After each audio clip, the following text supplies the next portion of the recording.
Imagine a vast river winding through a barren land, where every form of life depends on the drops of water it carries. This river was not merely a source of survival, it was the very heart of an ancient civilization that vanished thousands of years ago.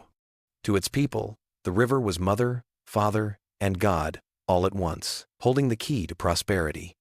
Yet alongside their reverence lingered a deep, unshakable fear. When the river grew angry, the kingdom trembled with drought, failed harvests, and death lurking in every corner. Hidden in the shadows of history lies a ritual that still chills us today. It was the sacrifice of brides, young women at the very threshold of marriage, offered not in gold, not in jewels, but in blood. To the people of this lost empire, blood was life itself, the purest essence of vitality. They believed that only by spilling the blood of brides could they speak to the river god, persuading him to release rain, to breathe life back into their cracked fields. Local legends tell of gatherings at the riverbank whenever drought stretched too long. On that day, the community would select a newlywed bride, a woman who should have been celebrated with songs and laughter. Instead, she was marked as the offering. Dressed in dazzling wedding attire, she did not walk into a banquet hall, but into a ritual soaked in dread. Her blood, flowing crimson into the current, mingled with drums and chants, carrying with it desperate pleas for survival. Even today, carved onto surviving stone slabs, we see faint images, women standing with arms outstretched toward the river, their faces frozen in silent surrender. The question burns, why? Brides. Why choose those who symbolized new beginnings, fertility, and continuity? Was it truly their sacrifice that summoned the rains, or was it all a veil of blind faith drawn over a desperate society gasping for hope? No historian can answer with certainty. But the echoes of that ancient fear, preserved in myth and memory, remind us of how far humans have gone to tame the forces of nature. And it is this mystery, this mingling of faith, fear, and blood, that makes the story of the river brides one of the most haunting legends in human history. To understand how such a terrifying custom could take root, we must step back into the world of this long-lost empire. The river was not just a body of water, it was the lifeline of their civilization. It fed their crops, carried their boats, and bound together their scattered settlements. Without it, there was no food, no trade, no survival. Every heartbeat of the kingdom pulsed in rhythm with the rise and fall of its waters. But nature is fickle. Some years the river swelled with abundance, spilling its blessings into the fields. For ancient peoples who lived without science to explain the cycle of rain and drought, these changes could only be understood as the moods of a god. When the river ran low, they whispered that it was angry, and when it roared with floods, they trembled before its wrath. The fear of losing everything bred desperation. Families prayed at shrines, offered grain, wine, and carved figurines of wood and stone. Yet when the sky remained empty and the land withered, the priests, the spiritual guardians of the empire, declared that simple offerings were no longer enough. They claimed the river demanded something greater, something sacred, and so the blood ritual was born. Why brides? The answer lay in symbolism. To the people, a bride embodied purity and new beginnings. She carried the promise of fertility and the hope of future generations. To sacrifice her was to offer the river the most precious gift imaginable, not just one life, but the seed of countless lives yet to come. Her blood, still untarnished, was believed to contain the power to awaken the skies. Inscribed on weathered tablets, fragments of prayer still survive. Let the bride's breath become rain. Let her blood become the flood. These words reveal how deeply the people wove their faith into the ritual. It was not cruelty in their eyes, but devotion, an act of survival cloaked in divine purpose. When the rains finally returned, coincidence was mistaken for proof. Families pointed to the river's rising waters and believed the sacrifice had been accepted. This belief soon hardened into tradition. Each year, as the dry season approached, the empire prepared. Priests would walk through villages, marking doors with a symbol that struck terror into every home, the house chosen to give its daughter. For those families, joy turned instantly to despair. The wedding dress was no longer a garment of celebration, it was the costume of a condemned soul. But behind the ritual was also power. The priests who spoke for the river gained authority with every sacrifice. To command life and death was to control the people. Fear of drought kept the empire obedient, but fear of losing one's daughter made obedience absolute. Resistance was rare, for to defy the ritual was to risk not only your family, but the wrath of the entire community. And so, what began as desperate prayers in times of crisis evolved into a systematized ceremony, one that etched itself into the identity of the empire. The river was no longer just water. It was God, judge, and executioner. And its appetite was fed, year after year, by the blood of brides. When the drought stretched too long, the empire prepared for the night of sacrifice. It always began with silence, a hush that spread across the villages as though the very air held its breath. At the appointed hour, the chosen bride was taken from her home, her wrists bound with cords woven of reed and dyed red. She was not led down the aisle of celebration, but along a path lined with torches that flickered like watching eyes. Every villager gathered to witness, for the ritual was not only sacrifice, but spectacle, a theater of fear and faith. At the riverbank, a massive stone altar stood waiting. Its surface was stained with centuries of offerings, the grooves darkened by countless streams of blood. The priests, dressed in heavy robes adorned with shells and feathers, chanted hymns in a language no longer spoken today. Their voices rose and fell with the beat of drums, deep and relentless, echoing like the heartbeat of the river itself. The bride was adorned as if for a wedding. Her hair was braided and crowned with flowers.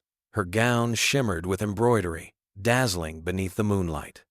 To an unknowing eye, she looked like the centerpiece of a festival. Yet her face betrayed the truth. Wide eyes filled with terror, lips trembling with silent prayers. Some brides screamed, clawing at the air, while others walked as though resigned to fate, their steps steady but hollow, as if their souls had already departed. The crowd knelt in unison as the chief priest lifted a ceremonial dagger, its blade carved from volcanic stone and polished until it gleamed.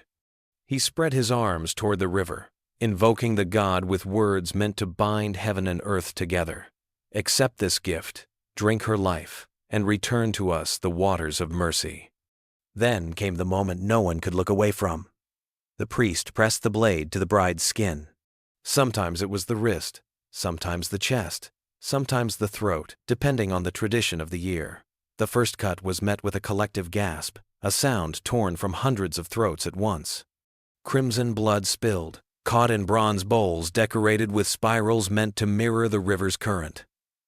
The priest carried these bowls to the water's edge, pouring them in slow, deliberate streams. The red mingled with the black of the river, spreading like smoke beneath the moonlight. As the blood touched the current, the chanting grew louder, drums pounded faster. The people bowed so low their foreheads pressed against the ground, murmuring pleas, rain, rain, rain. Mothers clutched their children, whispering that this was the price of their survival. Fathers forced themselves not to cry, knowing that to show grief was to question the will of the gods.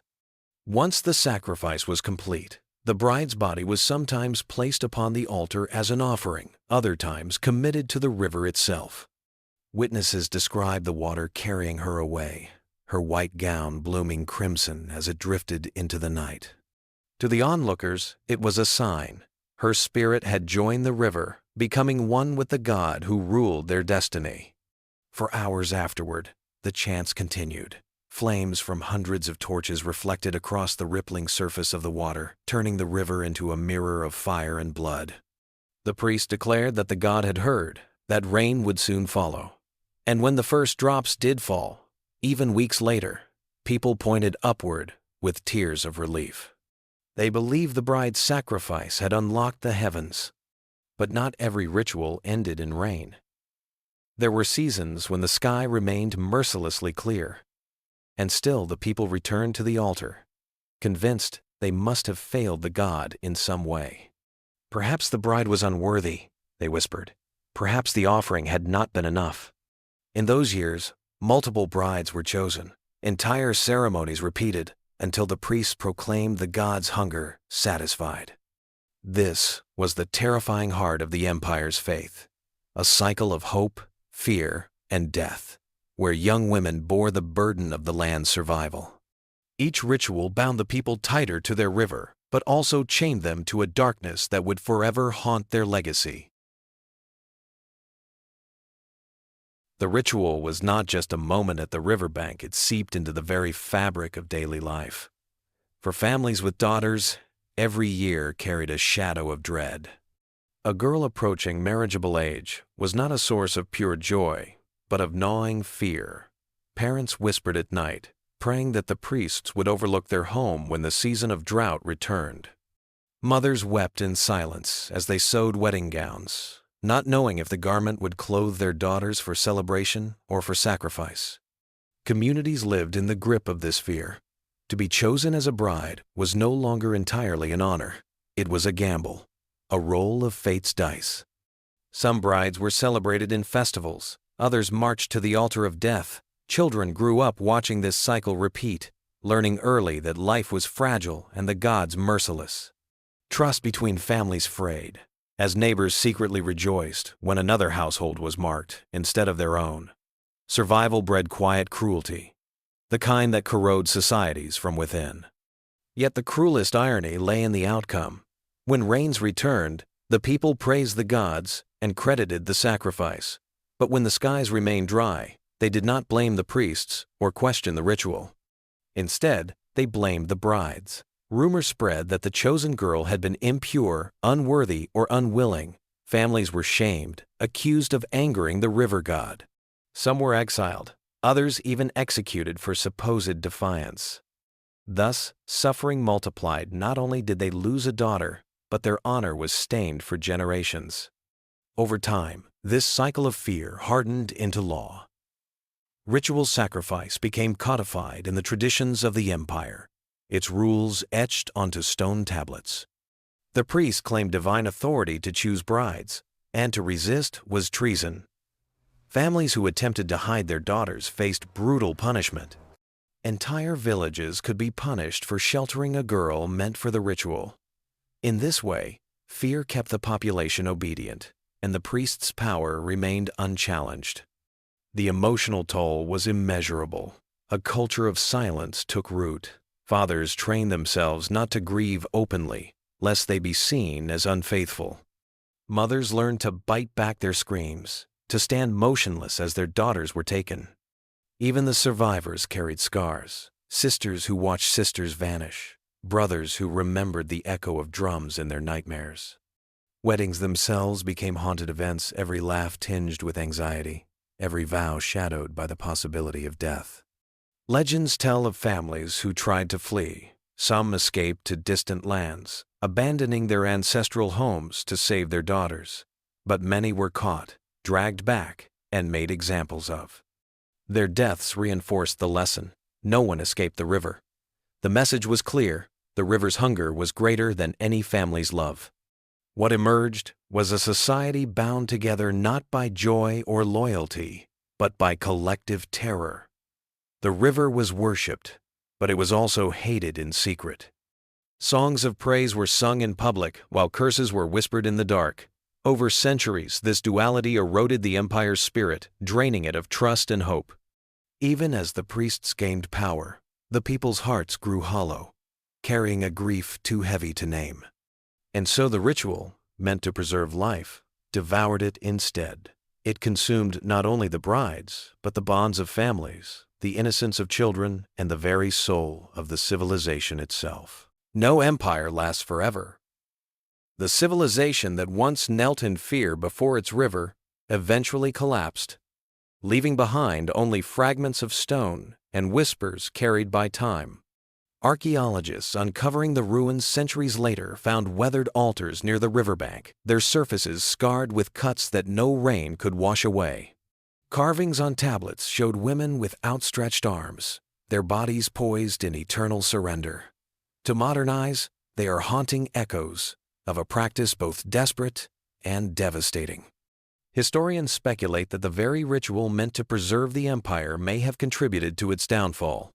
Generations drained of daughters, families shattered by grief, and a population bound by terror, all of these weakened the society from within.